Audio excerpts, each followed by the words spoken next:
All right, welcome in, folks. Appreciate you guys joining me here on a Thursday evening edition of Mount Polumbus Speaks. Denver Broncos hosted the Arizona Cardinals for a joint practice today, and that wraps up training camp for the Broncos. So that was the final, well, it wraps up training camp in terms of what is open to the public. They've got another week next week where they will allow some sponsors in to watch training camp. I will be able to be out there for those practices, so I'll be able to give you guys some updates of what's going on next week at training camp. But today was a big day for the Denver Broncos as they hosted the Arizona Cardinals. This was their second joint practice of the training camp. They went out to San Francisco last week, had a joint practice with the 49ers, got some good work in with them, although they did not have the best preseason games against the 49ers. Today, I'll cut to it. I'll just tell you this for now before I dive too much into it. It was a really good day. And that was good to see because we needed Bo Nix to have a good day. And Bo Nix had his best day of training camp so far today. There's a lot to talk about. We learned a lot after practice. Sean Payton spoke for an eternity at his presser. Sean was in a great mood after practice, and he spoke for 37 and a half minutes at the podium. So the coach is in a good mood when he speaks for over 30 minutes. We did learn if the starters are going to be playing in the preseason game or not. So I'll let you know about that. There were a couple injury concerns that went down. Garrett Bowles had a scary moment, ended up in an ambulance. Although he's okay. I'll let you guys know what happened there. Michael Burton did go down as well, and Nick Benito was not out there. So before we dive into all that, and as we let people trickle in here, as we've got a live Mount Polumbus Speaks episode going on, and as always, when we've got these live episodes, by the way, if you want to be a part of the show, if you would like to be interactive with me, you can send in your comments, whether you're watching on X or whether you're watching on YouTube. Send in your comments. They'll pop up live on screen. If you got any questions for me, I'd be happy to answer that. Or if you want to tell me I'm an idiot, happy to read those as well. They will pop up live on screen. So it's always a more fun show when you guys get interactive with me. Before we get going, though, need to take a second here to thank the title sponsor, Mount Polumbus Speaks, Safeway. Safeway is an incredible local grocery store. I've been working with Safeway in both business and charitable aspects for 7 or 8 years now, and I'm incredibly grateful to them. They've got an amazing app that if you don't have on your phone, I'm telling you, missing out on. If you don't have the Safeway app on your phone, make sure you download it today. Skip the other delivery service apps and order directly from the Safeway app. They'll give you points that you can redeem for discounts, and they make it super easy.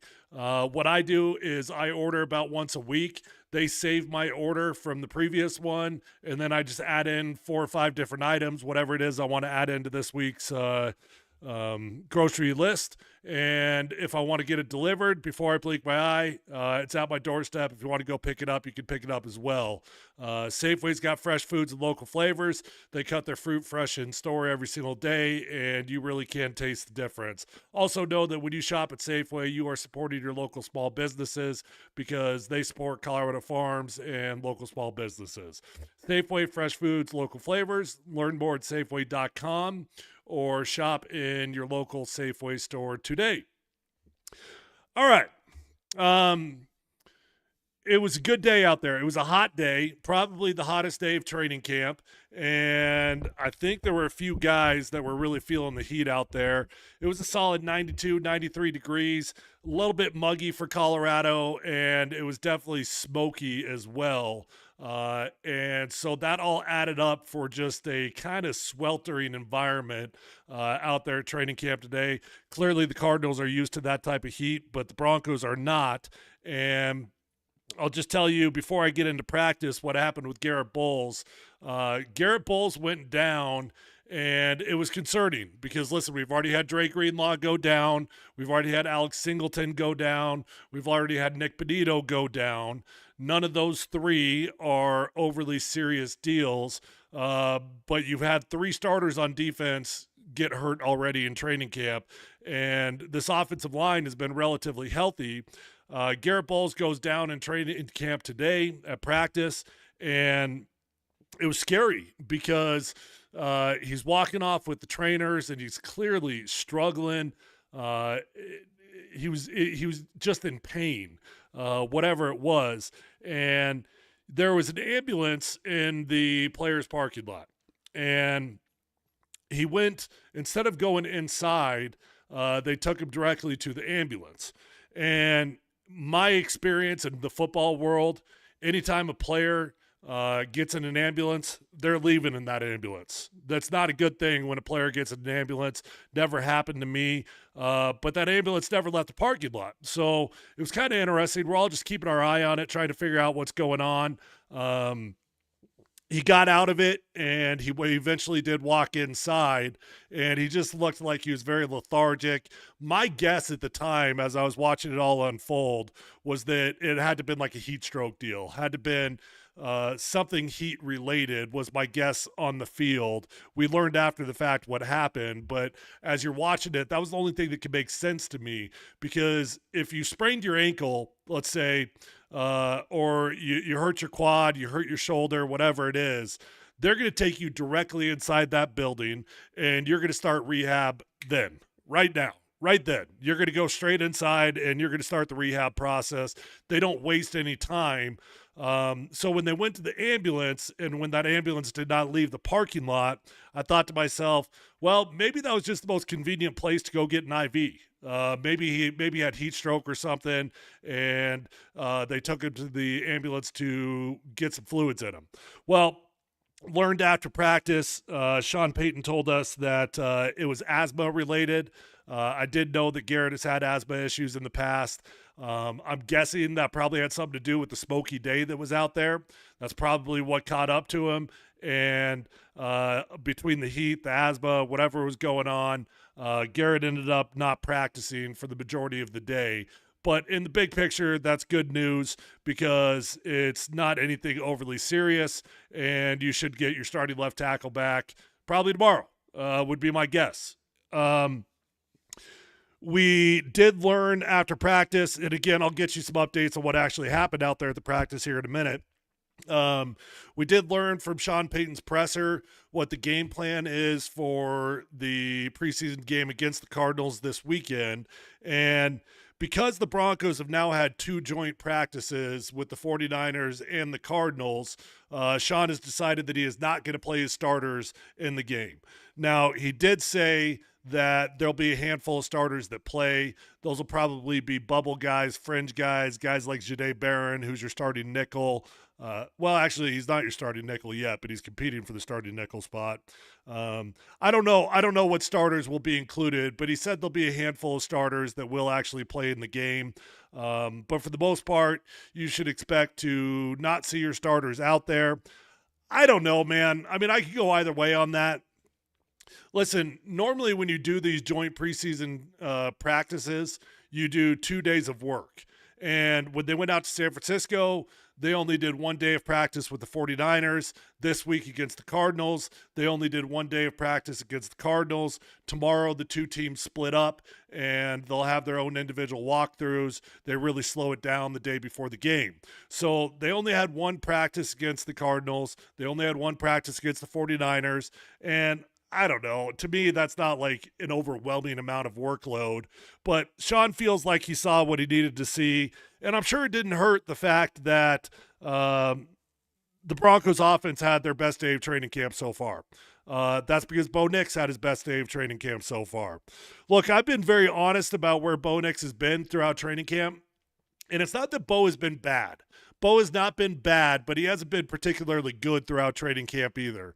It's kind of like what we saw in the preseason game. Like, was Bo a disaster? No, he wasn't a disaster. Was he good? No, he wasn't really good either in the preseason game. Now, you might have felt a little bit different had Courtland Sutton caught that one ball that was a great pass from Bo Nix to Courtland Sutton. You might have felt a little bit different had they completed that. But the bottom line was, the game looked exactly like practices have looked throughout training camp. Matter of fact, there has not been a single day that I've just been wowed. Like, holy cow, wow, Bo Nix had a hell of a day out there until today. Today, Bo Nix had a day. Today, the Denver Broncos offense had a day. Now, Bo Nix and Denver Broncos offense, they're going up against what should be one of the best defenses in the league. So that certainly plays into things in terms of the challenges that he's had at practice every single day. But I've just been waiting for him to string together a few days here. And that's why I'm actually a little bit bummed out that the starters aren't playing in the game, because I would love to see Bo Nix string together 2, 3, 4 straight practices, a game performance of just really good, solid football. We haven't gotten that yet. We've had a whole lot of inconsistencies out of Bo Nix. Whether it's we had like 3 or 4 straight days where he had multiple interceptions, or whether it's just been balls on the ground. Offensive line hadn't been protecting him particularly well. There's been a lot of reasons that have added up to Bo Nix, and it hasn't all been on Bo, but it has not been very good. Like, if you were to ask me to grade the Denver Broncos offense throughout training camp, probably give it a C minus, something like that. It's been very, very erratic. There's been some good moments. There's been some bad moments. But there's been very few days that start to finish, from the first period to the last period, that Bo Nix balled. And today, Bo Nix balled. Is this Cardinals defense bad? I don't know. I actually think the Cardinals are going to be sneaky good this year. I think they've got a legitimate chance to win the NFC West. I think that is anybody's race out there in the NFC West.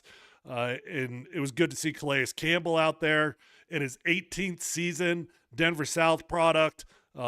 We came out in the same draft class, man. Calais Campbell and I came out in the same class, and that dude is still rolling. I've been out of football for 10 years. And that dude is still playing. So pretty amazing to see him out there still doing his deal. That's a big old boy, hometown hero. Cool to see. He talked after practice about growing up as a Broncos fan. There was a point when Nathaniel Hackett was here that Calais Campbell was a free agent, and I was really hoping the Broncos were going to sign him. They didn't get that done. It's too bad that at some point in his 18-year career we couldn't get him to play for his hometown team. Didn't work out for whatever reasons. But the passing game was out there today.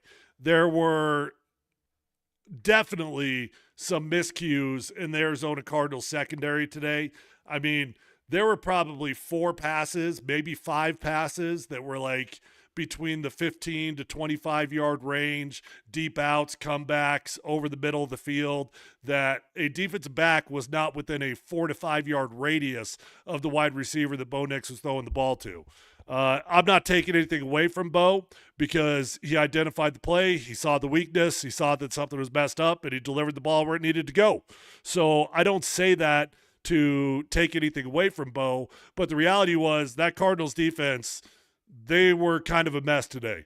All kinds of miscues going on in that secondary, but there was a lot of good work, man. So they separated the two fields. Cardinals offense versus the Broncos defense was on the far field. Broncos offense versus the Cardinals defense.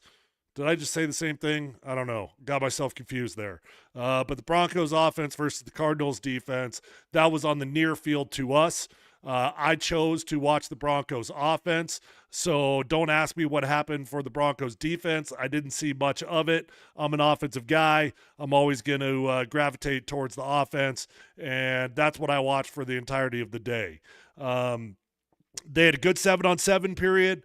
That Bo Nix was sharp. Today was Devon Vele's best day of training camp as well. Devon Vele's been a little bit quiet out there throughout training camp. I thought Devon was going to be slotted in as our number 2 wide receiver. If you were to ask me today who is the number 2 wide receiver on this team, I would still probably say Devon Vele, but boy, Troy Franklin is making a really strong push for that. Been cool to see Troy Franklin's evolution throughout training camp, but Devon has been banged up. He's missed a handful of practices here and there, and he really has not had any moments. Over the last training camp or so, Devon Vele was everywhere. You know who that is this year? That's Trent Sherfield, number 5 for the Denver Broncos. Broncos signed Trent Sherfield from the Minnesota Vikings, thinking that he was primarily going to be a special teams guy, and he very well might be. But Trent Sherfield has been tremendous in the passing game. I mean, obviously, we all saw the big touchdown that he had in the preseason game, got the toe tap in, caught that ball just in the nick of time. But I'm telling you, every single day, Trent Sherfield is out there making plays. So this year's Devon Vele has really been Trent Sherfield. But it was good to see Devon out there. Look, Devon's a big boy, man. And he's got a skill set. He's got a body type that is Sean Payton's preference. Don says, so pumped to see the growth of this young team. Well, there's been a lot of good, Don, especially on the defensive side. Today was a great day for the offense, but if I'm being honest, I would love to see more growth for the Broncos offense throughout training camp. But Devon Vele is a big-bodied dude, and that is Sean Payton's preference in his wide receivers. He's got a type. Sean has got a type of his wide receivers. I mean, look at all the big-body guys on this team, from Courtland Sutton to Devon Vele. Trent Sherfield isn't a small dude. Pat Bryant isn't a small dude. There's a lot of competition going on in that wide receiver room right now, and Sean Payton really chose not to add much to that room in the offseason. The only addition that he made was Pat Bryant and Trent Sherfield, but when they signed Trent, it really wasn't for the intention of him contributing. Here's what I'm telling you about Trent Sherfield, though.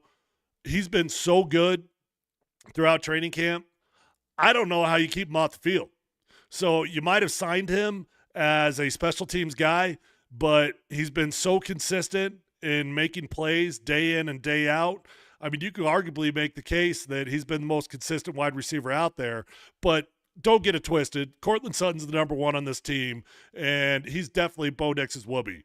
Bo Nix found Courtland Sutton 4 or 5 times today. If anything, there were times that I felt like maybe Bo Nix locks in on Courtland Sutton a little bit too much. I'm not worried about that. Every quarterback's got a preference. Every quarterback's got a favorite. But Trent's been the dude that's been the most consistent. So I don't know where he fits in. There's a lot of competition. You got Pat Bryant, you got Devon Vele, you got Trent Sherfield all competing for the same position. And you got Troy Franklin in that mix as well. Marvin Mims has been relatively quiet throughout training camp, but I think that that's been very intentional. If you look at the ways that Sean Payton has utilized Marvin Mims over last season, it's been very specialty oriented.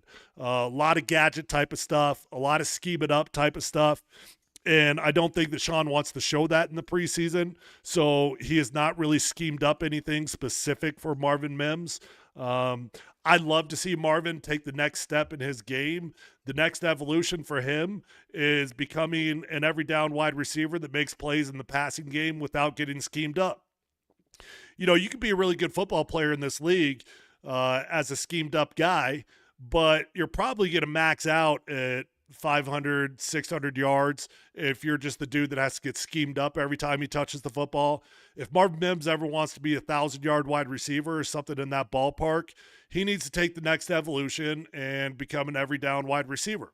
I think he's got that capability in him, but I think that he's also been held back a little bit intentionally by the coaching staff throughout training camp because they don't want to put anything on film for the opponents to see the ways that they're planning on utilizing Marvin Mims. So, look, man, I was fired up with today's performance.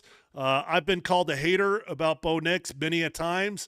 I'm not a hater, but I am going to tell you the honest truth about what I've seen out there, and today was a great day. So when Bo Nix has bad days, I'm going to tell you he has bad days. When he's got good days, I'm going to tell you that he's got good days. Today was a great day. Great day for Bo Nix. Had a 2-minute drive to finish off practice. They had about minute 40 on the clock, starting on their own 25-yard line. They were down by 3 points, had to drive the length of the field. They did that. It was a very good-looking drive. It was a live period against the Cardinals defense. Drove the length of the field, got down to probably the 6-8 yard line, give or take, somewhere in that ballpark. And there was about 7 seconds on the clock.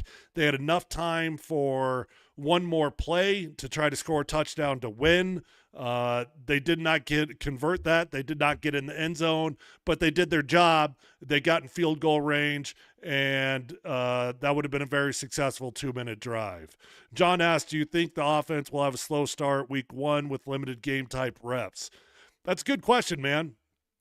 I wish that the starters were playing in this game. I do. I think that they need to get some good vibes going, and they need to get some good vibes going in a game type of situation. Not only are the starters not playing in this game, but Sean already told us the game plan for next week against the Saints, and he said that the starters are going to play 8 to 10 snaps. That's not a lot of football. That's like one drive.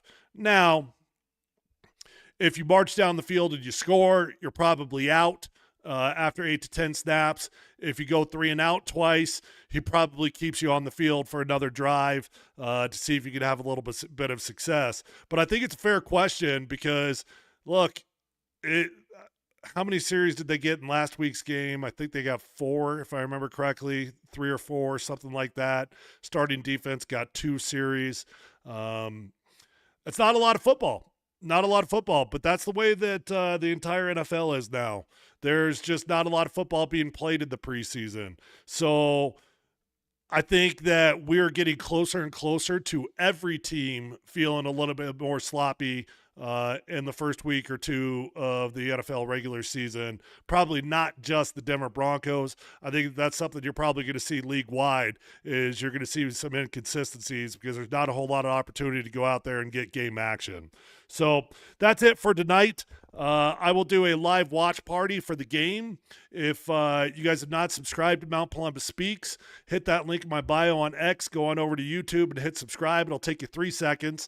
That's where my content lives, and I don't always live stream. So if you want to make sure that you don't miss out on any of my content, make sure you go subscribe over at YouTube. I'm really trying hard to grow that channel, and I would think you're a really cool human being if you'd go subscribe for me. What else? That's it. Saturday we'll do a live watch party, so make sure you tune in and hang out with me. Until then, I'm out.